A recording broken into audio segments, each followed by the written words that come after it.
Hello and welcome to another episode of the Recruitment Doctor with me, your host, Dan Hoff Rodriguez. Today we're going to be talking about what does culture mean, and when I harp on about culture first, what exactly am I talking about when I'm focusing on all those employers and trying to understand how we match the right people that are not internal to your organization yet when we go through a hiring process. Why culture and values is so important.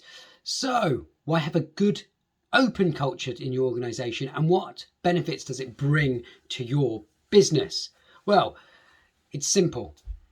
Happy employees means happy customers.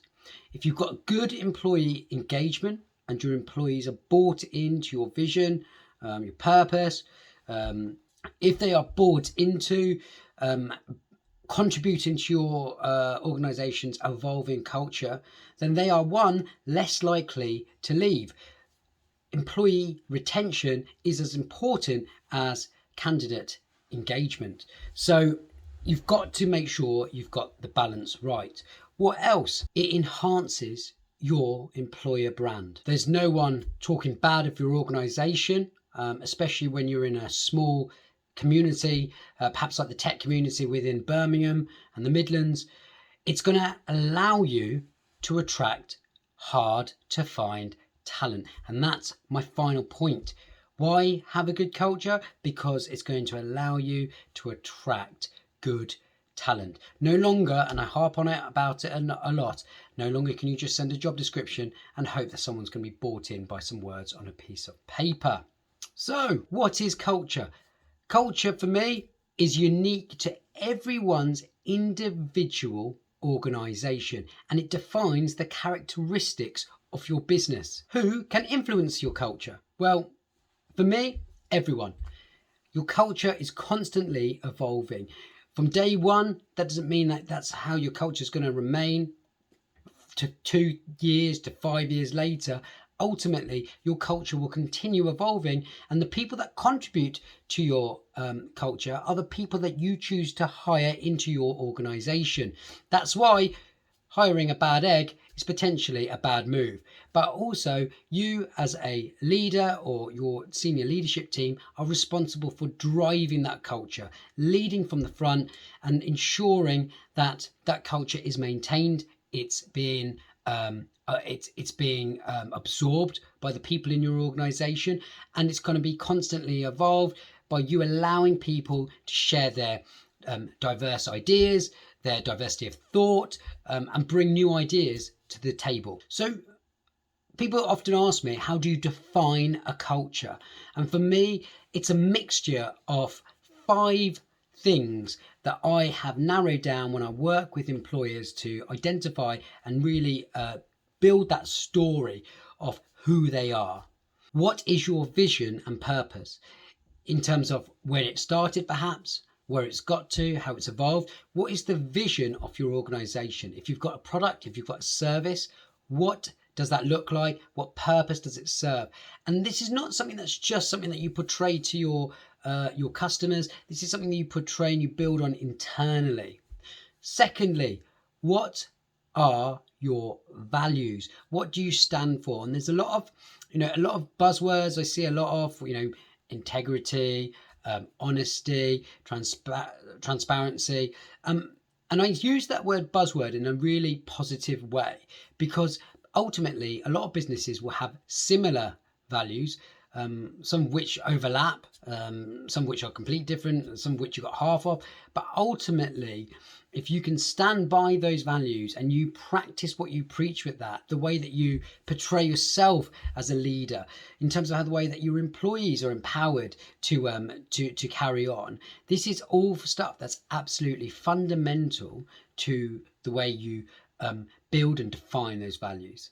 Number 3, what practices are important to you? And I did touch on this in the previous point, but if you are going to lead from the front, you've got to ensure that people believe in what you're up to.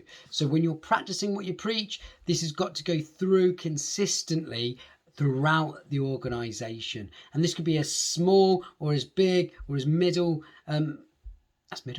as as medium in terms of importance, but be consistent with your messaging and the way that you practice what you say through actions, through your policies, through everything in terms of your organization. 4, what behaviours do you want your organisation and your people to be known for?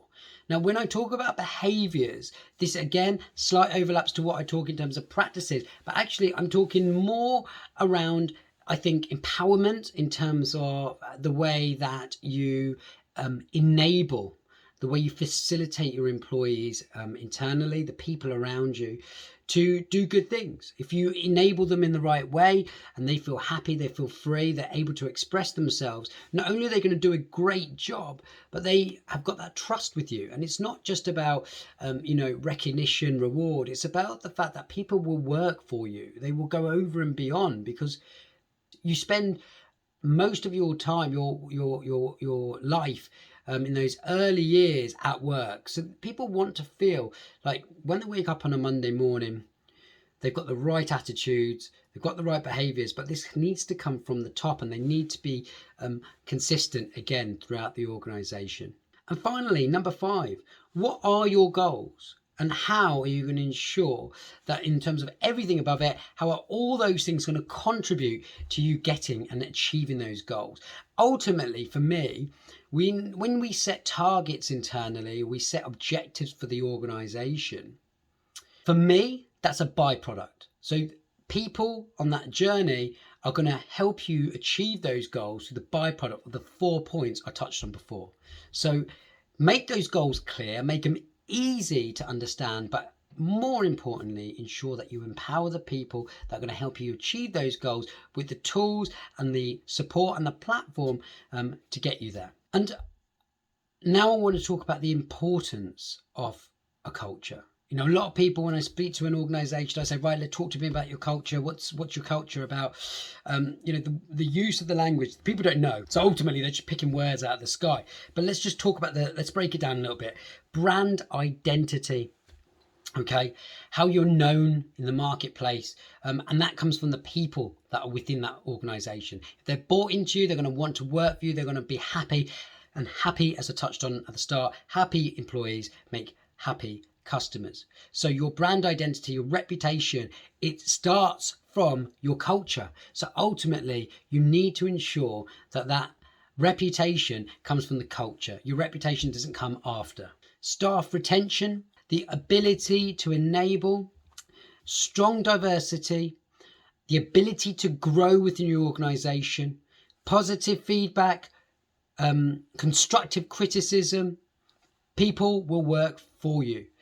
Your people are the most important asset, not only in terms of evolving that culture, but the growth of your organization. If you can't retain your people, your organization is not going to hit your goals. And as I said, that's point number 5. So if you don't hit those goals, you ain't going to have a business. So you need to hire the people and put the trust into the organization early doors. But ultimately, that employee engagement throughout their life cycle within your organization is so important. It's all good and well onboarding someone for the first 3 months when they first join, but if you don't keep them engaged in your organization, you will slowly lose people. So it's so important for staff retention. And lastly, employee expectations. It's all about communication and managing those expectations.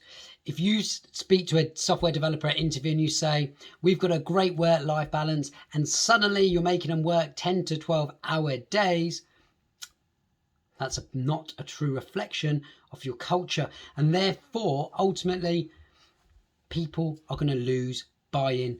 They're not going to be bought into your organization, and they're 100% not going to be bought into your culture. So you've got to manage those expectations. And another point, different demographics of your team, your workforce are going to have different expectations. So let me talk to you about what I mean by that. 1, millennials. Millennials' cultural expectations are far different than previous generations. They would be rather mission-led than working for the money. Okay, so we got to therefore manage expectations in a different light when it comes to millennials. They want more recognition.